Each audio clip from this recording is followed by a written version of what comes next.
Сайн байцгаана уу. За манайхан сар шиндээ сайхан шинэлгүү. Шинэ 7 хоног эхэлж хэдүүлгийнхээ шинэ наануудыг зурхтаа бэлэн болсон байна.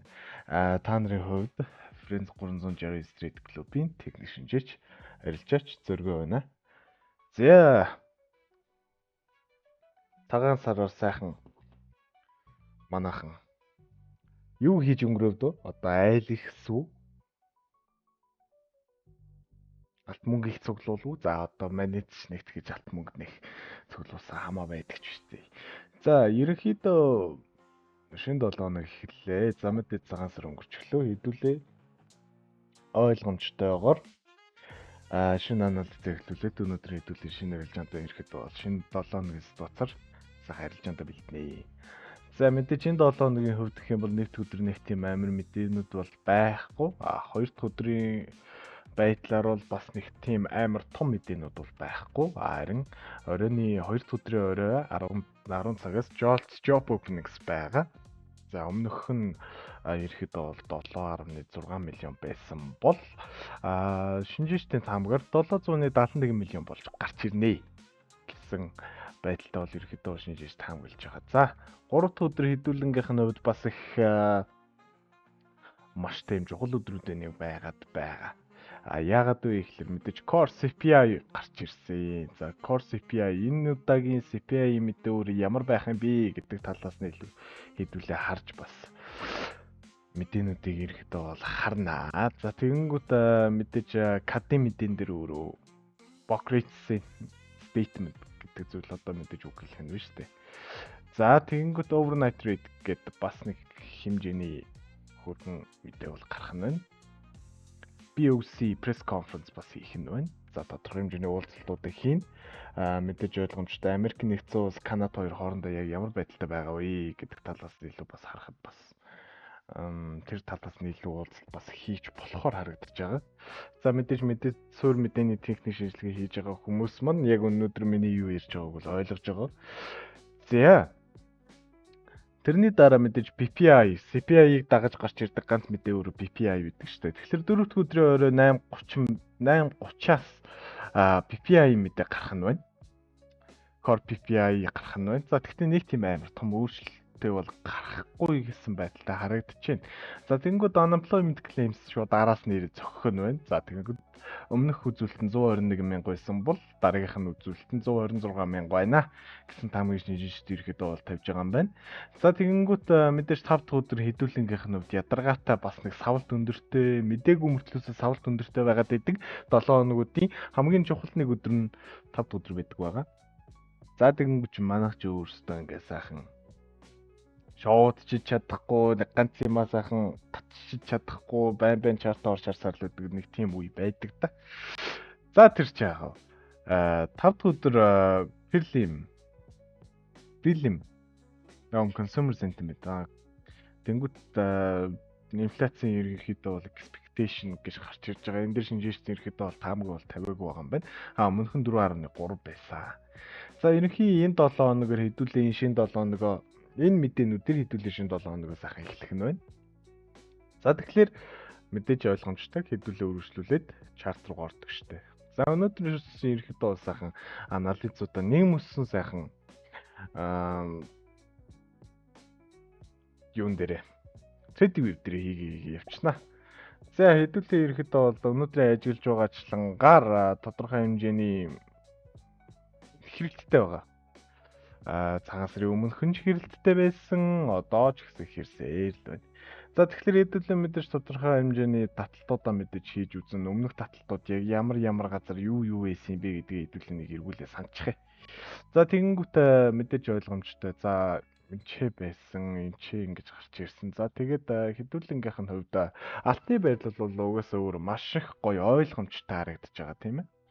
За тэгэхээр хэдүүлээ үргэлжлүүлээд энэ байдлыг хадгалнаа гэсэн шинжилгээгээр ирэхэд бол харна. За тэгэнгүүт энэ 7 хоногийн 3 дахь өдөр яг ямар үйл явц болж өрнөх вэ гэдэг гол асуудал байна.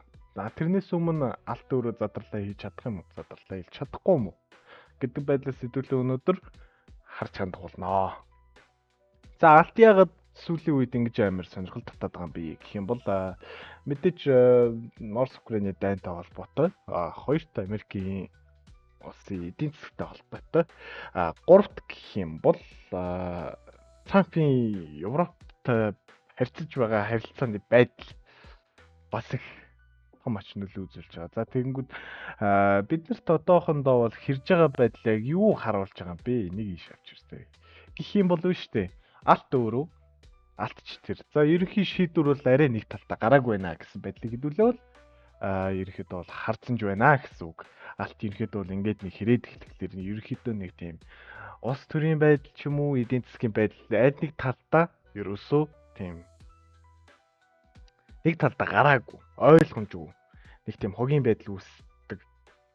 Тэр байдлаас болж ерөөхдөө бол алт өөрөө хэрдэг. За тэгэнгүүт мэдээж хүмүүс бол мэдээж Трампыг бол сайн дэмжиж байгаа. Харин нөгөө талдаа бол Трамп өөрөө их барьцсан хүн гэдгийг хэдүүлээ сайхан нэг дурдаад өнгөрцөн дээр баха та. За тэгэхээр хэдүүлээ харъя. Юу ч гэсэн ямар зурагтай байгаа юм бэ гэдэг талаас нь хэдүүлээ илүү ажиж өнөөдрийнхээ анализыг хэдүүлээ оруулах нь байна. Мэдээж энэ шалгалтаас өгсүүлээд харах юм бол энэ ч 50 шалгалтыг хийцэн нөхөр өрөө дэшиг нэг гараад ирсэн. За одоо бол аль талдаа сэтрэл байхгүй илүүгийн хөдөлгөөн хийсэн. Аль талдаа сэтрэл байхгүйгээр илүүгийн хөдөлгөөн хийсэн. Тэгээд явсаар л байгаа. За тэгэхээр хэдүүлээ энэ чинээс ямар ситуац гарч ирэх юм бэ гэх юм бол далд доошоо цөмөрхүү дээшээ цөмөрхүү гэдэг талаас нь илүү хандаж эхлэх нь байна. За тэгэхээр мэдээж энийг ерөнхийдөө бол хэдүүлээ сэтгэлийн хөдөлгөөнөөр илүү том ач холбогдолтойгоор харуул бас их зүг баг. Миний ерөнхий нэг тавьж байгаа шалтгаан нь нэг тавьж байгаа таамаг нь өөрөө юу вэ гэхэлэр мэдээж эн чинь 14 өдрийн шалгалт ороод ирсэн учраас энэ доошгоо нэг цөмөрх боломжтой. Цөмөрлөө гэхэд хэдүүлээ цагаан сарын өмнөхөн ярьж байсан 2800 одоо 68 70 хавцаа ерөөхдөө бол нэг харж байгаа гэсэн байдлаар бол харсан. За өмнөх мэдээллүүд зах зээлийн сүнэ ачингийн булангаар хэдүүлээ 2800-аас 2850 хооронд эхний ёроол тогтно гэж ирж ирсэн бол тэр ёроол бол өөрөө үүссэн. Ерөнхийдөө бол энэ зурган дээр яг цэвэрхэн энэ зурган дээр гаргаж ирсэн ёроол байсан учраас ёроол бол өөрөө тогтцсон байгаа. За тэгэхээр дараагийн ээлжинд яг ямар ёроол хийж чадах юм бэ гэх юм бол алт өөрөө энэ хавцаад орж ирэх боломжтой болж эхэлнэ. 2870. За тэгэхээр энэ хэрэггүй хэрэлтийг тодорхойлсон эрчмүүдийг ярилцгаад хэдүүлээ дараагийнхаа зураг руу шилжинэ. За дараагийн зураглал ерөнхийдөө бол яаж явж байгаа юм бэ гэхэлэр нэг цагийн зургийн байдал дээр илүү харагдана. За тэгэхээр энэ хэсгээс энэ доошгоо заавалч нэг үзүр татаж үзнэ гэсэн үг. Тэгэхээр хэдүүлэнгийнхэн тэмдэглэл нэмчээ байгаа. За яагаад энэ хэсэг рүү орж ирэх боломжтой юм бэ гэхэлэр хэдүүлээ мэдээж өнөөдрийн хэдүүлэнгийнх нь харсанчлангаар одоо харж байгаачлангаар 76 14 тэгээд 50 хооронд хэрж байгаа. Хөдөлгөөн нэг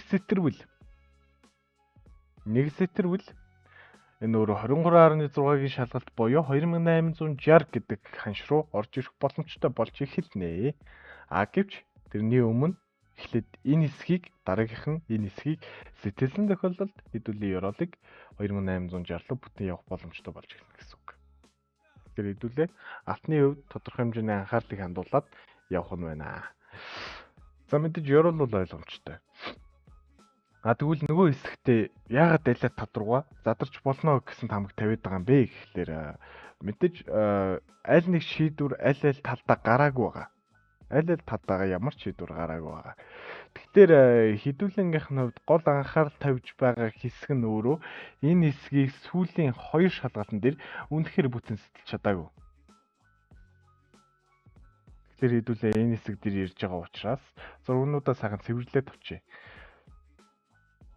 За хэдүүлэнгийнх доотлогын ёроол энэ хавцаа байгаа хэрэлтийн хэмжээ энэ дотор байгаа. За энийг тэгээд зураг явах тусам энийг сайхан сунгаа явчих болно. За тэгэхээр хэдүүлэнгийнх нь хувьд энэ 61.8-ийн хэсгийг сэтгэл чадаагүй байгаа. За тэгвэл хэдүүлэн өмнөх таталтаа харъя л да. Яг яагаад? За хэрвээ дээшгээ сэтрэх юм бол нөхөр өөрөө хаашаа явж болох юм гэдэг талаас нь илүү харъя. За тэгвэл биш үү? Дээшгээ сэтэлж чадах юм бол за юу? Энээсээ сэтлэг байгаа дээр дээшгээ сэтэлж чадах юм бол нөхөр өөрөө хаашаа явах боломжтой вэ гэхэлэр эхний ээлжинд 23.6-ийн шалгалт ороод ирсэн. Дээшгээ орой тэнцэд 2956-аар орж ирэх боломжтой болж эхэлнэ. Дараагийнх нь ээлжинд юу вэ гэхэлэр 3000 руу гараад ирэх боломжтой болж эхэлнэ. Энээс цаашаа дахиад шалгалтуудаас хамаарат ямар хөдөлгөөнийг яаж хийх боломжтой вэ гэдэг талаас нь хэдүүлээ бас ярьж үзэх ёстой болж эхэлнэ гэсэн үг. За байдал нэг иймэрхүү байна. За тэгэнгүүт нөгөө талдаа хэдүүлэнгийнх нь яг саяныхан шалгалтаар юу болоод байгаа юм бэ гэхэлэр яг энэ хэсэгтээ хэрсээр л Манусын сайхан дэвсвэр дэчээрийг барсаар л манай скальпрууд нэг хэсэгтээ сайхан нэг тал руу гаргана гэж зүтгэж данснуудаа шатаасаар л за ерөөхдөө бол нэг ийм нөхцөл байдал алтны хувьд бол үүсэж байгаа. Одоогийн байдлаар бол алтыг бол аль нэг талд нь гаргахад бол энэ 7 хоногт гарч магадгүй гэсэн таамаг бол би бол өөрөө хувьдаа бол тавьж байна. Гэтэ нөхцөл байдал бас хаанаасаа яаж явах нь гэдгийг бол хэн ч мэдээж хэлж таамаглашгүй. Гэтэ таамаглаж болно л доо. Өөрөө таамагладаг болохоор гэж. Тэгэнгүүт хэдүүлэн мэдээж дээшгээ харах нэг хүч нь өөрөө юу вэ гэхэлэр 3000 гэдэг за мэдээж доошоо 38.2 ч юм уу эсвэл энэ 61.8-ийн шалгалтайгаас учраас 138.2 луу юм уу эсвэл үндсэн ханалтын хэсэг буюу 3030 руу гараад ирэх боломжтой болж байна гэсэн үг. Тэр нөхцөл байдлын ерөнхийдөө бол дээшгээ задрах юм бол дээшгээ үзүүрүүл за нэг 3030 хавцаа нэг гарч ирэх нэ гэдэг байдлыг хэдүүлээ хандж болно. Гэхдээ доошоос ихний ээлжин сэтэрж орж ирээд 2860 хавцаа ороод ирчих юм бол нөхцөл байдал бас өөрөөр яригдана гэсэн үг. Тэгвэл хэдүүлэнгийнх нь хувьд дээшгээ харах өнцөг өөрчлөгдөж, цэгүүд өөрчлөгдөж эхэлвэ. Тэгэд мэдээж доошоо шалгалт хийчгээ дараа нь дээшгээ яг үнэхээр сэтэрч чадах нь гэдэг бас хэдүүлэнгийнх нь хувьд нэг асуудал болж байна. Тэр хэдүүлэнгийнх нь хувьд ямар ч үсэн алтан дээр одоо хийж байгаа надаас шатаалтаа эсвэл хийж байгаа баахан хээжнүүдээ одоо болцоо. Хэдүүлээ ямар ч үсэн хүлээлтийн байдалтай байж байгаа. Алтын нэг хэсэг рүү нэг тал руугаа шийдвэр эсвэл суурь мэдээнийхэн тал дээр нэг мэдээ оруулаад за нөхцөл байдлыг арай нэг тийм зөв өнцгөөс нь харцсныхан дараа үйлдэлүүдээ хийж эхэлье гэсэн үг нь аян эхлүүлмээр байна.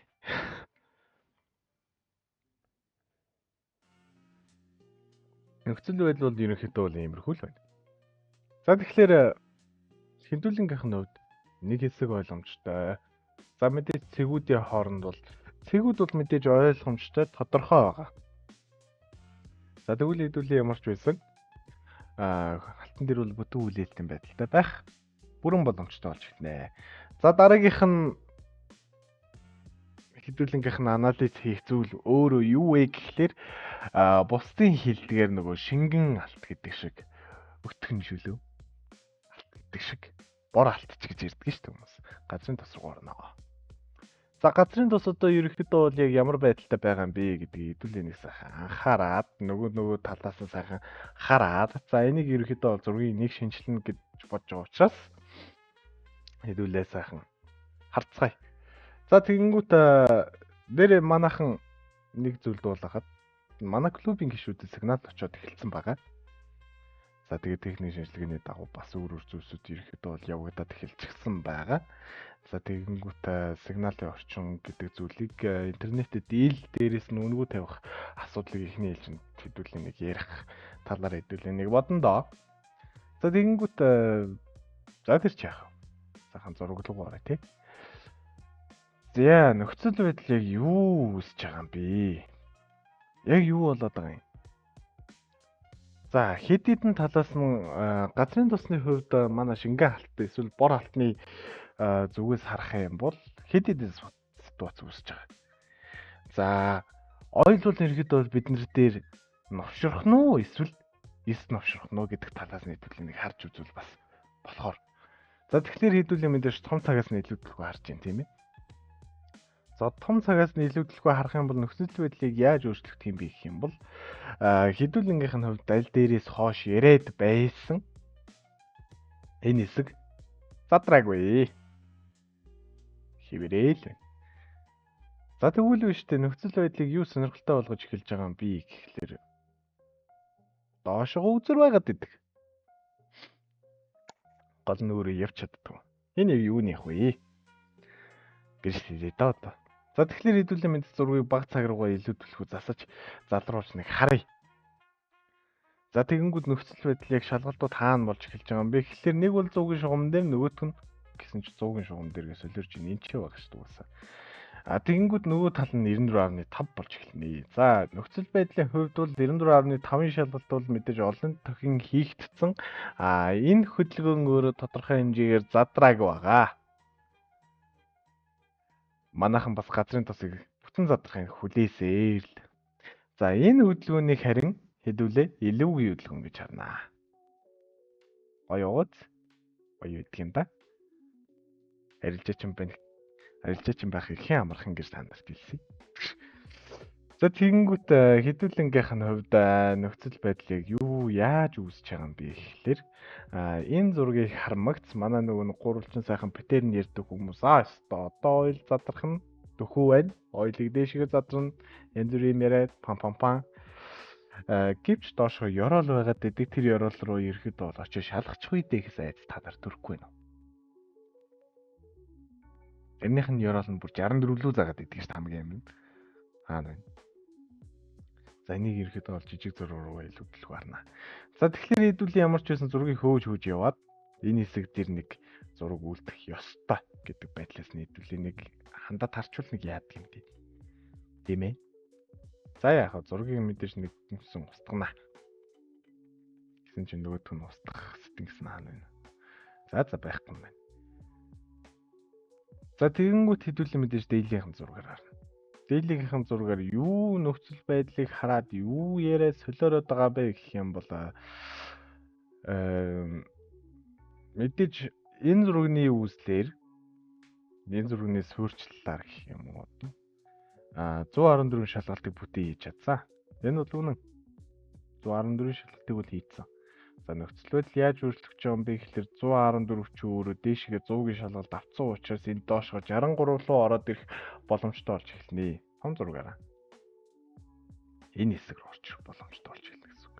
Гэвч энэ шалгалт өөрөө дээшгээ бүтэн гаргаж чадах юм бол гэж байгаа. Энэ ч өөрөө 108-ийн шалгалт баггүй. Дээшгээ бүтэн гаргаж чадах юм бол энэ цаад талдаа 75 руу орчих боломжтой. 75-аас эхний угуулыг хийнэ гэж үзэж бас болно. Том зурган дээр шүү. Томхон зурган дээр. За тэгвэл үү штэ хэдүүлээ нэг юм анзаарч харъя. Энэ нөхцөл байдал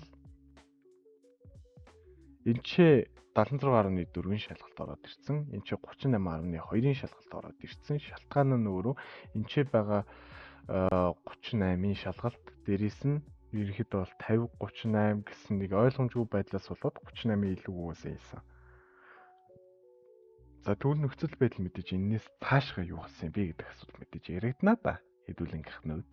За тэнгуү 61.8 өөрөө доошоо. За мэдээж ойлгомжтой 23-ийн тусалцаатаагаар 38-ийн тусалцаатаагаар яваад өгсөн.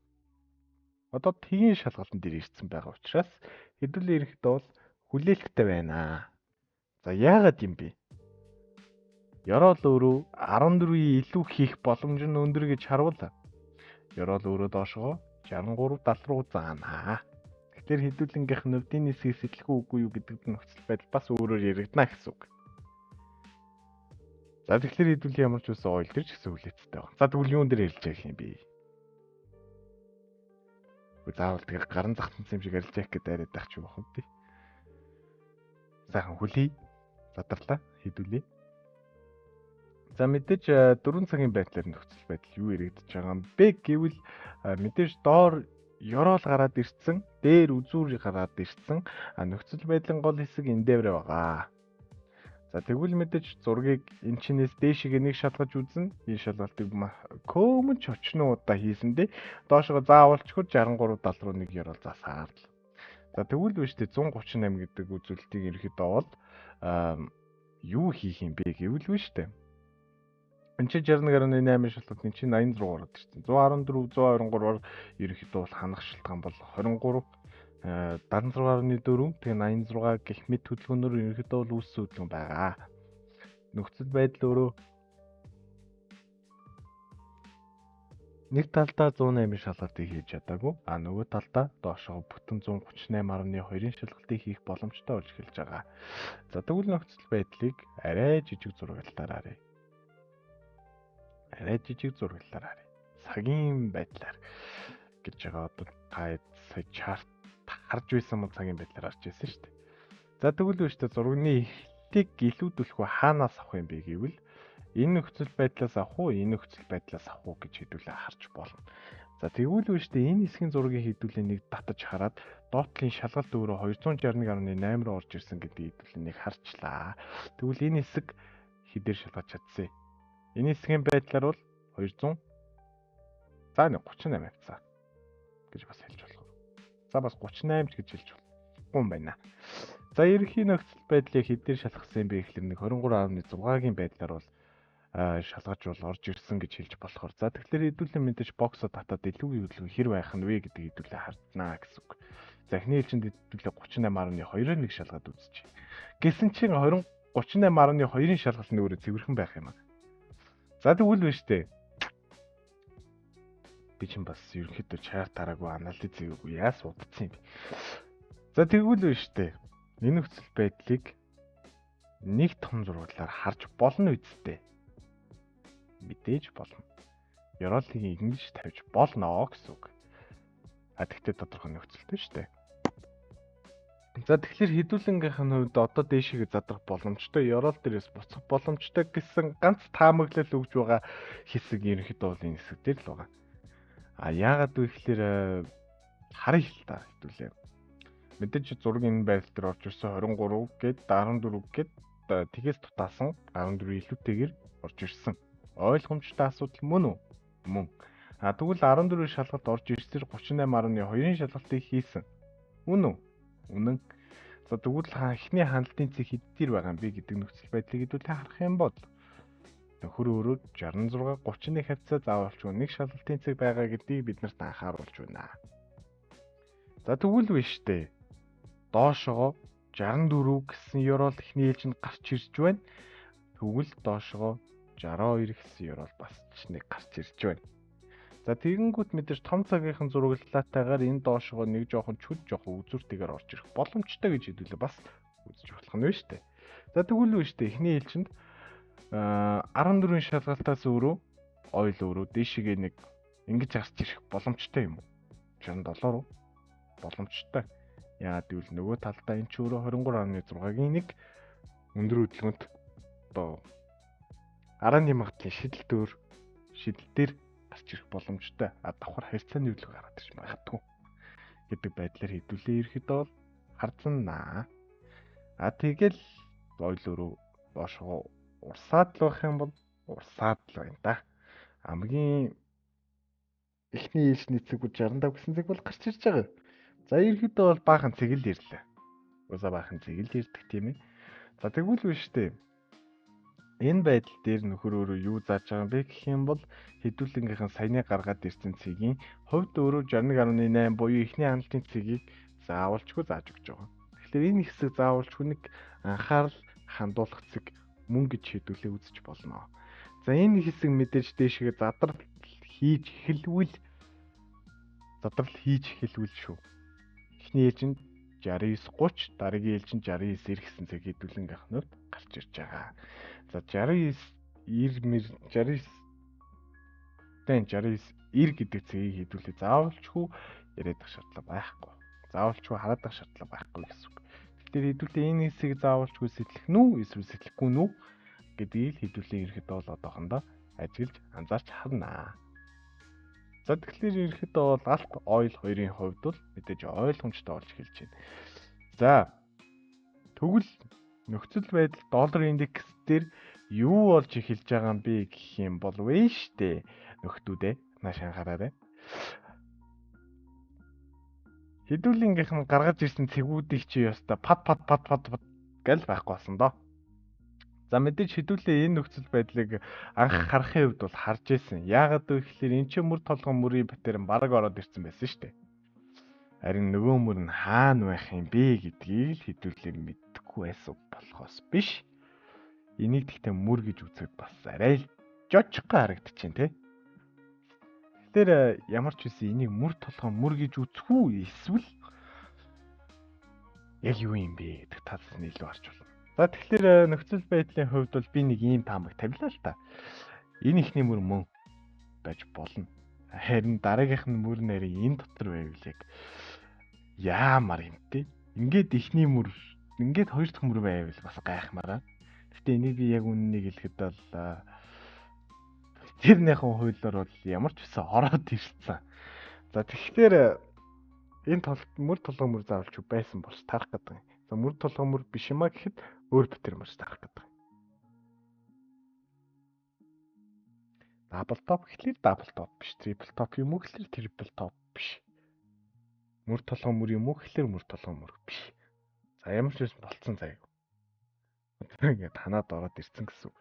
Тэгэхээр нөхцөл байдлыг хэдүүлээ хаанаас илүү төлхөө харах юм бэ гэвэл энэ хэсгээс угаасаа зургийн таталт хийж үзэх нь угаасаа зөв.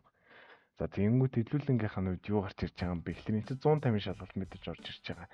Нөхөр өөрөө 103.10 дээр байсан.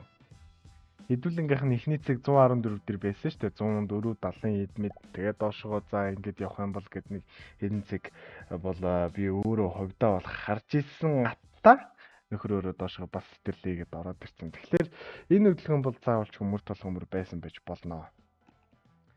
Тэгэхээр хэдүүлэнгийнх нь хувьд юу хийх ёстой вэ гэдэг нь өөрөө за энэ систем мөр толгой мөр ороод ирсэн байж болно заа юу.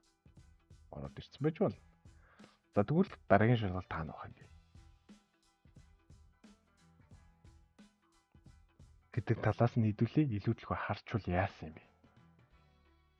За тэгвэл биш дээ нөхцөл байдал мэдээж энэчнээс 150 шалгалт ороод ирсэн учраас хэдүүлэнгийнх нь гол анхаарах ёстой нэг 2 цэг нь 114 буюу 123. За энэ хэсгийг ерөөхдөө бол нохооч гэж тоогоогүй учраас одоо бол заавалч тоох ёстой гэж би өөрөө үзэж байна. Яагаад вэ гэхээр энэ чи ямар ч тийм шалгалт орж ирээгүй. За нэг бол энэ чи нэг бол энэ чи. За нөхцөл байдал энэчнээс итерх юм бол нөхөр өөрөө эвгүүд нь айл гэсэн үг. Тэгэхээр зургийг илүү томоор нь нэг харж үзье. Энэ нөхцөл байдлыг яаж өвдсөн юм бэ гэхээр 61.8 бараг л сэтэрсэн. Харин гапт орж ирсэн байх нь вэ штэ. За тэгэнгүүт хэдүүлэнгийнх нь 61.8-ийн нэг шалгалт дээшгээ 50 руу нэг хийгдснийхэн дараа үргэлжлүүлж унах боломж нь үүсэх үү? Үүсч болно. За тэгвэл биш штэ. Энэ алтыг ямар новшоо хүлээгээд байгаа юм бэ? Гэдэг асуулт бас тавьж болох юм. Алтыг ямар новшоо гэдэг юм бэ гэдэг. Яг ямар новшоо хүлээгээд байгаа юм бэ гэдэг зүйлийг хэдүүлээ ерөнхийдөө бол авч үзэж болох юм. За тэгэхээр миний нэг гаргаж байгаа таамаг өөрөө долларын индексийг хүлээж байгаад нөхөр өөрөө дээшийг нэг шалгалт хийхэд алт унж эхэлнэ. Харин буцаад унахт нь алт буцаад өсч эхэлж болно гэсэн таамагийг л хэдүүлээ тавья. Ерөөсөө л тэгж тавья. Тэгэнгүүт хэдүүлэнгийнх нь хувьд за мэдээж за нэг Еврол нь бол энэ хавцаа 102-23 хавцаа ерөнхийдөө бол байх боломжтой. Гэхдээ ямар ч үсэн энэ хэсгийн шалгалт яг ямар нөхцөл байдлаар яаж үүсгэх нь вэ гэдэг хэдүүлэнгийнх нь хувьд бас нэг гол сэдв болж эхэлнэ гэсэн үг. Тэгэхээр ганцхан зурган дээр итгэхгүй зургаа зурчаад хэдүүлээ суурь мэдэр илүүдэлгүй харж болно. Харж болноо ч биш харах хэрэгтэй болж эхэлнэ гэсэн үг. Тэгэхээр хэдүүлээ ямар ч үсэн энэ нөхцөл байдлыг ингэж анзаарч байгаа учраас энэ хэсгийг төрдөө жоохоо орхиод ерөнхий зураг гараад ирсэн учраас ингэ сайхан юу яаж болно.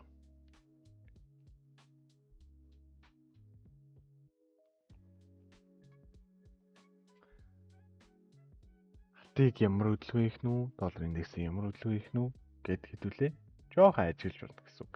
За тэгэхээр доллар индексийг хэдүүлээ хай. Дараагийнх нь нөхцөл байдал гэх юм бол биткойн байна да мөн нохоо ингээл. За биткойн ерөөхдөө бол яг ямар нөхцөл байдалтайгаар яаж явж байгаа юм бэ гэдгийг хэдүүлээ өмнөх анализуудаар ерөөхдөө бол ярьсан баг. За хаанаас эхлэх юм бэ? За хэдүүлээ ямар ч байсан тэмдэглэгийг бол тавьсан байсан юм байна. Угаасаа тавьсан л байгаа л да. За ингээд энийг сэтлэх юм бол ингээд байхгүй боллоо. За нэг энэ хавцаанд нэг орж ирэх боломжтой болж эхлэв дээ шүү. Манайхаа ингээд орилоод байсан чинь нөхөр өөрөө юу болцсон бэ гэхлээр доошоо сэтрээд ороод ирцээ. За энэ чинь 161.8, энэ чинь 176.4 байсан. Нөхөр өөрөө доошоо хэд рүү орж ирсэн юм бэ гэхлээр өөрөө 123.6 руу заавалч ороод ирсэн. 82,000. За энэ доор 78,000 гэдэг ханшуу бол арайч орж ирнэ гэж би өөрөө төсөөлөөч хүү. Яг үнийг хэлэхэд. Гэхдээ нөхцөл байдал энэ чинээс угаасаа хугарал аваад дөнгөж өсөлтийн режимд орно гэдэг нь өөрөө нэг шалгалт хийчээд буцаад нэг үргэлжлүүлээд шүн жоох унж магадгүй гэсэн байдал миний хувьд бол төлөв тавигдчихээн. Төлөв мөл амар мэргэлж байгаа юм шиг ирдэг те. Тэгэнгүүт биш те нөхцөл байдлыг яаж үүсэж байгаа юм бэ гэхэлэр хэдүүлээ биткойнэр жоох анхаарланд болъё. За яагаад вэ гэхэлэр биш те. Биткойн ш тэр бусад койнууд ч тэр задралын хөдөлгөөнүүд маш ойрхон байгаа гэдэг тамгийг ерөөхдөө бол би бол тавьж эхэлж байна. Манай клубийнхнаас тавьж эхэлж байна. Энд тэнд техник шинжилгээ сайн хийдэг хүмүүс ч бас тавьж эхэлж байна. Тэгэхээр биткойны энэ уналт хэдүүлэнгийнх нь хувьд зүгээр л нэг жижиг тоглогчдыг гарах төлөвлөгөөтэй ч юм уу тийм хэмжээний уналт гэж би бол хувьдаа төсөөллөө. Яагаад вэ гэхээр мэдээж тодорхой хэмжээний өсөлт хийхийн тулд ямарваа юм заавалж ундаг эсвэл хэрдэг. Хэдүүлээ энэ чи харж байна. Аяны битэрэн та нар яаж үүссэн гэж бодоод байгаа юм? Яаж үүссэн биш ээ. Яаж зохиогдсон гэж бодоод байгаа юм. За тэгэхээр мэдээж тодорхой хэмжээний 3 хөдөлгөөн байдаг. Өснө, унана. Тэгээд хэрдэг тийм ээ. За тэгэхээр үүштэй биткойныг маш олон хүмүүс Трамп ерөнхийлөгч болсноос хойш дээшгээ харж байгаа. За тэдний нэг бийж байсан. За тэгэхээр нөхцөл байдлыг яаж үүсгэх юм бэ гэхлээр үүштэй. Энэ уналтыг бол би үнэхээр тоохгүй байна. Яагаад вэ гэхээр дээшгээ биткойны өсөлт өөрөө дээшгээ заацсан үнэн. Харин сүр мэдээний ач холбогдолтойгоор жоохон чүд хэмжээний уналт хийгээд хэрэлт хийж байна. Гэхдээ мэдээж зурган дээр тэр уналтны цагууд гараад ирцэн байсан шүү дээ. Тэгэхээр яах вэ гэхээр хэдүүлээ за энэ уналтны хугарлыг энэ дээшхнээ жоохон гарч ирээд буцаад нэг унана гэж үзье. Тэр уналт зогссон үед тэр уналт зогссон үед штэ. Биткойны бүх цаг үеийн хамгийн доод ёроол байх боломжтой болж эхэлнэ гэсэн үг. Тэр згийг дахиж хизээч шалгахгүй болно гэсэн үг. Тэгэхээр ерөнхийдөө бол крипто талаас юу гэж ярьдаг вэ гэхлээр мэдээж өөрөө bull run штэ. Bull run өөрөө юу хийдэг вэ гэхлээр тодорхой хэмжээний өсөлт юм, тодорхой хэмжээний уналт эсвэл хэрэлтийг хийдэг. Энэнгүүрээ манай койнууд их алдартай. Ерөнхийдөө ямар ч юм их алдартай. Манай алт ч өөрөө тэр талаар алдартай штэ яг үнэхээр. За тэгэхээр нөхцөл байдал нэг иймэрхүү намайг ямар өнцгөөс харж байгаа вэ гэж бас хүмүүс ерөөдөө бол асууж л байна. За тэгвэл би нэг ийм өнцгөөс харж байна. Криптогийн 90 сэргэлтийн эсвэл яг 90 үе 25 юм 25 26 гэдгээ та нарт яриад л байгаа шүү. Боломжийг алдав. Жоох ухаантайхан шиг сайхан харилцах юм бол тэр пунктон болох боломж бол өндөр байгаа шүү гэдгийг хэдүүлээ сайхан анзаарах нь шүү дээ. За тэгэхээр 90 үе эхэлж байна. Шинэ 90 үе эхэлж шүү. Та чи хиймэл оюун ухаан хөгжүүдтэй алж шүү. Хэдүүлээ хоцрогдоод байгаа учраас болохоос биш. За тэгэхээр ямар ч байсан доотлын ёроолыг хэдүүлээ эхний ээлжинд 73 макстад 73 руу орж ирээд буцах хэмжээний хөдөлгөөнийг хийх боломжтой гэдээ хэдүүлээ ярьчих. Ерөөсөө л. За харин биткойны тал дээр жижиг зургийн хаттыг хийж үзье гэх юм бол биш үү? Нэг иймэрхүү зураг гарч ирж байгаа. За би та нарт энэ зургийг заавал устгаж харуулна. Яадаг. За нөхцөл байдлын энчнээс хэлсэн дараагийн импульс хөдөлгөөн энчнээс хэлсэн. Энд чи ерөөхдөө бол нэг иймэрхүү одоо correction ч юм уу эсвэл нэг юм хэрэгэлтийн хөдөлгөөн үүссэн. За ари өсөлтийн өмнө нэг гоё засвар хийж авсан. Эхний ээлжний ёроолоо гэдэг хэдүүлээ тоосч болно. Энэ зургийг хэдүүлийн ерөөхдөө бол яаж харах юм бэ гэхэлэр биш үү? За нөхцөл байдал мэдээж энэ 14 шалгалт ороод ирсэн байсан. Эхний ээлжний ёроол өөрөө 50 гэдэг нь угаасаа баталгаатай. 38 юм уу? 50 байх нь баталгаатай. Яг сайхан баталгаатай гарч ороод ирсэн л тийм нөхөр өөрөө. За тэгэнгүүт байж тээ хэдүүлэнгийнх нь юу анхаарах ёстой юм бэ гэх юм бол эн чинь 23.6-гийн шалгалт хийсэн. Энэ 50 гэдэг ёроол өөрөө бас ёроол байх боломжтой болж эхэлж байна гэсэн үг. Тэгэхээр том зургийнхаа хувьд бид нэг ихний ээлжний ёроол гэдэг зүйлийг гаргацсан. Харин дараагийн ээлжнийх нь ёроолны хэдүүлэнгийнх нь 73 гэдэг ёроол байсан. Тэр нь хэдүүлэнгийнх нь жижиг зургаараа 61.8 болж хугарч байгаамаа. За тэгэхээр ерөнхийдөө бол яг юу байлж байгаа вэ гэхээр 50 61.82 ерөнхийдөө бол байлж байна гэсэн үг. Зураг дээшийг нэг татлаа гэхэд 86 руу ч юм уу эсвэл дээшиг үзүүртэйгээр 88 руу орж ирээд доошоо 61.8 буюу 73 гэсэн хөдөлгөөнийг гүйцэх боломжтой болж эхэлвэл хэдүүлэнгийнх нь хувьд 61.8 буюу 73,000 эсвэл 72,000 гэдэг ханшин биткойны хувьд бүх цаг үеийн одоо цаашдын үрдийн ч юм уу те доод ёроол болж хувирах боломжтой болж эхэлнэ гэсэн үг. За тэгвэл нөхцөл байдлыг хэдүүлээ энэ жижиг хэсэг рүү байрлуулад нэг харъя. За тэгвэл биш үү? Юу болж өнгөрч байгаа юм бэ гэх юм бол эн чинь 23.8-ийн 23.6-гийн шалгалт өөрөө 76 доошогоо дутаацсан байгаа шүү. Энэ дээшгээ бас л дээшгээ нэг 50 руу гарч ирчээд 76.4 ёроолтыг хийх боломжтой болж эхэлнэ. Хэрвээ макс ёроол нь доошгоо сэтэрлээ гэж үзэх юм бол 86-гийн нэг үзүүртэйгээр орж ирэх боломжтой болж эхэлнэ. Тэгэхээр хэдүүлэнгийнх нь хувьд 76.4 юм уу? Эсвэл энэ хэсгийн ёроол руу харлаа гэхэд энэ нь цаашдын сүүлийн уналтын шалгалт байх боломжтой болж эхэлнэ гэсэн үг. Тэгэхээр ерөөхдөө бол зургийн задрал өөрөө маш ойрхон байна гэж хэдүүлээ хэлж болно. Гэхдээ ийшээгээ эртлээ бас хэд хэдэн хоногийг зарцуулахын, хэд хэдэн 7 хоногийг зарцуулахын эсвэл сараар ч зарцуулж болно. Гэхдээ ёроол ойрхон байгаа шүү гэдгийг хэдүүлээ ойлгоход өнөөдөр гоё байна. Тэгэнгүүт энэ биткойн өсөлт ч юм уу, энэ криптогийн өсөлт ч юм уу, энэ буулраанууд ч юм уу бүгдээрээ юу вэ гэхэлэр шинэ нэрийн үе ирж байгаа шүү гэдгийг биднэрт анхааруулах гад байгааг хэдүүлээ бас нэг хэмжээгээр ойлгох ёстой байх нэ. За тэгэхээр хэдүүлээ сайхан бүслээд дээшээгээ койн авсан хүмүүс маань хуужинтхыг сайхан хараа суухад бараг болно доо. За тэгэхээр хэдүүлээ ямар ч байсан анхааралтай зураг хараад суурь мэдээнийг сайхан шинжилээд би ч гэсэн та нартай сайхан ситуац гаргаж өгье л та.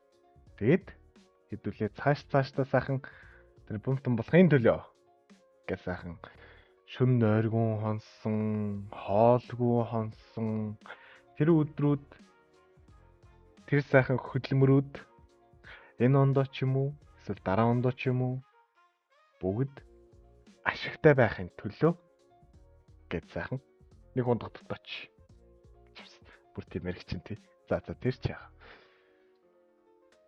Амжилттай байхын төлөө хэдүүлээ. За тэгээд дараачтай сайхан бэлтгэлтэй байцгаая. За тэгээд энэ удаагийн аналитик хэдүүлээ дуусгая. Манайхан сайхан амарцгаагаарай. Угаасаа өнөөдөр нэх мэдээ байхгүй юм чинь. За тэгэхээр нийт өдөр. За сайхан зургнуудаа манайхан зураад өөрсдийн зурагтай миний зургийг бас харьцуулна уу байна уу өөртөө мэд. Би чинь зүгээр л зөвлөлж өгч байгаа юм шүү дээ. За тэгээд дараагийнхаа анализээр хэдүүлээ дахин уулзцгаая. Мэдээний өмнө 3 дахь өдөр мэдээний өмнө яг ямар нөхцөл байдалтай байгаагаа хэдүүлээ бас ерөөдөө бол хараад нэг анализ орох бол миний хувьд бол бас гоё санагдаж байна. Тэгэхээр хэдүүлээ. Дараагийнхаа анализаар дахин уулзцгаая. Манайхан арилжаанд нь маш өндөр амжилт хүсье.